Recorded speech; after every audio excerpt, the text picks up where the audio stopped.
Doctor साहब, कल हमारा आँखों का ऑपरेशन है, तो ऑपरेशन के पहले हमको क्या प्रिकॉशंस लेने हैं। अब हर हॉस्पिटल में बहुत ऑपरेशंस होते हैं, चाहे वो मोतियाबिंद का ऑपरेशन हो, आपका लेज़र का ऑपरेशन हो, आपके काले पानी का ऑपरेशन हो, आपके पर्दे का ऑपरेशन हो। अगर आँखों का ऑपरेशन है आपका, तो उसके पहले, उस दिन ऑपरेशन से पहले आपको कुछ ना कुछ प्रिकॉशंस और कुछ ना कुछ आपको गाइडलाइंस तो फॉलो करने होंगे। वो गाइडलाइंस क्या होते हैं ये मैं बता रहा हूँ।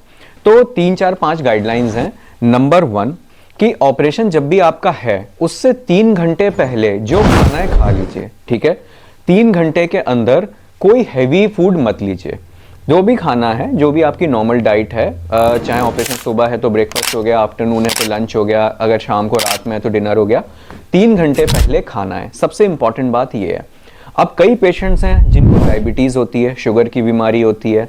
अगर शुगर की बीमारी आपको है तो हम पर्सनली हमारे हॉस्पिटल में सारे शुगर के पेशेंट के सर्जरीज मॉर्निंग टाइम में फास्टिंग स्टेट, मतलब खाली पेट ही करना प्रेफर करते हैं, क्योंकि खाने के बाद में कुछ ना कुछ शुगर तो आपकी बढ़ती है और हमें शुगर यूजुअली 200 से कम चाहिए सर्जरी करने के लिए।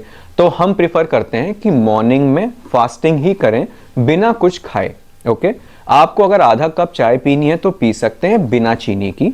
और हम सारे पेशेंट्स को बोलते हैं कि जो भी आप अपनी नॉर्मल डाइट लेते हैं, जो आपके फिजिशियन ने आपको रिकमेंड की हुई है, वो आप एक टिफिन में पैक करके अपने साथ ले आइए। हम अपना प्रोसीजर करते हैं, उसके बाद में थोड़े टाइम बाद आप खा सकते हैं। तो शुगर के पेशेंट्स को खाली पेट आना है। जो नॉर्मल पेशेंट्स हैं जिनको शुगर नहीं है, वो सर्जरी से 3 घंटे पहले कुछ लाइट खा के आ सकते हैं, जैसे दलिया हो गया, पोहा हो गया, उपमा हो गया। गरिष्ठ खाना खाना अवॉइड करना है, जैसे पूरी पराठे, मतलब फ्राइड चीज़ हो गई, अपनी ऑयली चीज़ हो गई, ये हैवी चीज़ नहीं खाना है। तो ये तो हो गया डाइट के बारे में। अब एक इम्पॉर्टेंट बात ये है कि जिस दिन भी आपका सर्जरी है उस दिन कोई कॉस्मेटिक्स चेहरे पे ना लगाएं, क्योंकि आप कॉस्मेटिक्स लगाते हैं तो वो आई के सरफेस पे कुछ ना कुछ उसका मटेरियल वहाँ पे डिपॉजिट हो ही जाता है, जो हमको सर्जरी के दौरान हिंडर करता है।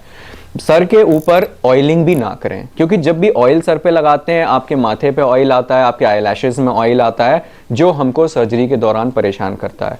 तो जिस दिन आपकी सर्जरी है उस दिन कोई कॉस्मेटिक्स या ऑयल सर में ये सब अप्लाई ना करें, ठीक है। फिर हमारा हो गया, अगर कोई मेल पेशेंट है जिसकी सर्जरी है और आपको प्रोस्टेट के इश्यूज हैं, मतलब कि पेशाब में कोई दिक्कत है, तो उसकी दवाई हमको एटलीस्ट 2 हफ्ते पहले, स्पेशली मोतियाबिंद के ऑपरेशन के पहले 2 हफ्ते पहले हमको वो दवा बंद करानी होती है, अगर आपको प्रोस्टेट की प्रॉब्लम है। अगर आप खून पतला करने की दवा लेते हैं, मान लीजिए आप हार्ट के पेशेंट हैं, बीपी के पेशेंट हैं, तो वैसे तो मोतियाबिंद में अब क्योंकि वो ब्लडलेस सर्जरी है, उसमें कोई ब्लड का एक ड्रॉप भी निकलता नहीं है, तो अगर मोतियाबिंद या लेज़र वाला कोई प्रोसीजर है तो आपको वो खून पतला करने वाली दवा बंद करने की कोई ज़रूरत नहीं होती। अगर आपका कोई बड़ा प्रोसीजर है, जैसे काले पानी का ऑपरेशन है, पर्दे का ऑपरेशन है, तो डेफिनेटली आपको खून पतला करने की दवा ऑपरेशन से 1 हफ्ते पहले बंद करनी होती है। ये कुछ बेसिक प्रिकॉशंस हैं जो आपको लेने चाहिए। ऐसा लेंगे तो आप एक सेफ सर्जरी करवाएंगे। आई होप ये इन्फॉर्मेशन आपके लिए यूजफुल प्रूव होगी। Thank you so much.